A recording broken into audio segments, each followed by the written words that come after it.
প্রিয় BA 4th এবং 6th সেমিস্টারের ছাত্রছাত্রীরা, আজকে আমি যে বিষয় নিয়ে আলোচনা করব সেটি হচ্ছে তোমাদের এলিমেন্টারি ডাইমেনশন অফ রিসার্চ। এই যে সাবজেক্টটি, ফুল মার্কস তোমাদের 80, এই সাবজেক্টটি থেকে আমি তোমাদের অলরেডি গুরুত্বপূর্ণ কিছু প্রশ্ন বলে দিয়েছিলাম। তো লাস্ট মিনিটের সাজেশন হিসাবে আমি তোমাদের আজকে আলোচনা করব গুরুত্বপূর্ণ প্রশ্ন। এবং এই সাবজেক্টটি তোমরা অনেকবার বলেছো যে স্যার আমাদের মার্কেটে তন্ন করে খুঁজেছি, কোনো বই সেরকম অ্যাভেলেবেল নেই। তবুও তোমরা জানো যে কোনো অন্য জায়গায়ও কিন্তু তোমরা এই সাবজেক্টের সাজেশান পাওনি। সবার প্রথম কিন্তু দেওয়া হয়েছিল মার্কেটে বই অ্যাভেলেবেল না থাকা সত্ত্বেও, এবং তোমাদের বলেছিলাম যে এই সাবজেক্টের নোটসও তোমরা অ্যাভেলেবেল পাবে। তো পিভি স্টাডি ক্লাস বই মার্কেটে না থাকলেও কোনো অন্যান্য এমন সাবজেক্ট আছে বিগত 4 বছর ধরে করে আসছে, যে কোনো সাবজেক্ট না থাকলেও সেই সাবজেক্টেরও নোটস তোমরা অ্যাভেলেবেল পাবে। কারণ এই যে নোটসগুলো করা হয়েছে, ঠিক আছে, কোনো মার্কেটে তোমরা বই পাবে না, তোমরা খুঁজে আসবে। এখন হয়তো বেরিয়েছে কিনা আমি জানি না, কিন্তু আমি বিগত 2 মাস আগে থেকেই কিন্তু এর নোটস অ্যাভেলেবেল আমি বলেছি তোমাদের আছে, ঠিক আছে। তো যাই হোক, দেখে নাও তোমাদের 15, 10 এবং 15 নম্বরের গুরুত্বপূর্ণ প্রশ্ন। তো 1 নম্বরের প্রশ্ন হচ্ছে, উদাহরণসহ বিভিন্ন প্রকারের চলকের বর্ণনা দাও। গবেষণা পরিকল্পনা কাকে বলে? যে কোনো 2 প্রকারের গবেষণা পরিকল্পনা আলোচনা করো। গবেষণার মূল উদ্দেশ্যগুলি কী? প্রকল্প কাকে বলে? গবেষণার প্রকল্পের প্রয়োজনীয়তা ব্যাখ্যা করো। যেগুলো স্টার মার্ক রয়েছে সেগুলো অত্যন্ত গুরুত্ব সহকারে পড়বে। গবেষণায় বিভিন্ন প্রকারের ভ্রান্তির ওপরে একটি টিকা লেখো। নমুনা সংজ্ঞা দাও। এর বিভিন্ন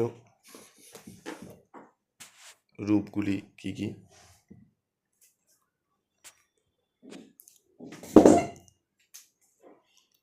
পরিমাণগত গবেষণায় তথ্য আহরণের পদ্ধতিগুলির ওপর একটি টিকা লেখো। উপযুক্ত উদাহরণ সহকারে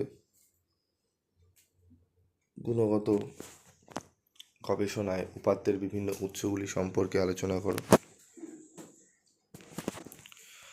তার পরবর্তী প্রশ্ন দেখো, সম্ভাবনামূলক নমুনা বিন্যাসের বিভিন্ন প্রকারগুলি কী? উপযুক্ত উদাহরণ সহকারে আলোচনা করো। গবেষণাপত্র রচনার ধাপগুলি আলোচনা করো। গবেষণায় অনুমানের গুরুত্ব আলোচনা করো। নমুনা সংগ্রহের ক্ষেত্রে মূল সমস্যা কী কী হতে পারে তা আলোচনা করো। উপাত্ত বিশ্লেষণের রাশিবিজ্ঞানগত পদ্ধতিগুলি সম্পর্কে একটি টিকা লেখো। সার্ভে রিসার্চে নমুনা কতটা গুরুত্বপূর্ণ আলোচনা করো। গবেষণায় ধারণার গুরুত্ব ও স্পষ্টতা সম্পর্কে আলোচনা করো। গবেষণা পরিকল্পনার উদ্দেশ্য বর্ণনা করো। চলক কাকে বলে? উপযুক্ত উদাহরণ দিয়ে নির্ভরশীল ও স্বতন্ত্র চলকের বর্ণনা দাও। গুণগত গবেষণার উপাত্ত সংগ্রহের উৎস ও উপায় আলোচনা করো। যেগুলি স্টার মার্ক রয়েছে সেগুলি খুব ভালো করে তোমরা পড়ো, দেখবে তোমরা অনেকটাই উপকৃত হবে, ঠিক আছে। তো চলে আসবো পরবর্তী প্রশ্ন, উপাত্ত বিশ্লেষণে হিস্টোগ্রাম পদ্ধতিটি আলোচনা করো। এই যে 19টি প্রশ্ন আমি তোমাদের দিলাম, এই 19টি প্রশ্ন তোমরা ভালো করে রেডি করো। এবং তোমরা যারা স্টাডি মেটেরিয়াল সংগ্রহ করতে চাইছো, স্টাডি মেটেরিয়াল অ্যাভেলেবেল রয়েছে। কারণ এই সাবজেক্টের অন্যান্য জায়গায় তোমরা, আমি 2 মাস আগে থেকে তোমাদের বলেছিলাম স্টাডি মেটেরিয়াল আমাদের কাছে রয়েছে। কারণ মার্কেটে কোনো বই নেই, কোনো বই তুমি পাবে না, ঠিক আছে। 2 মাস আগে থেকে তোমরা অনেক খুঁজেছো, এই সাবজেক্টের বই পাওনি। অনেক সাবজেক্ট এরকম রয়েছে, কিন্তু বই না থাকলেও আমাদের স্টাডি সেন্টারে আমাদের কিন্তু নোটস অ্যাভেলেবেল থাকে, ঠিক আছে। এবং হ্যাঁ, বই থেকেই নোটস থাকে। তুমি বলবে স্যার আপনি কোন বই থেকে? তাহলে বই থেকে কি করেনি? অবশ্যই বই থেকে করেছি। আমাদের 5-6টি বই কালেকশান আমাদের আছে, সেখান থেকে তৈরি করা। কারণ বই ছাড়া কোনো টিচারই নোটস তৈরি করতে পারে না, ঠিক আছে। কোনো টিচার মাথা থেকে সব কিছু বেরায় না, বই লাগেই।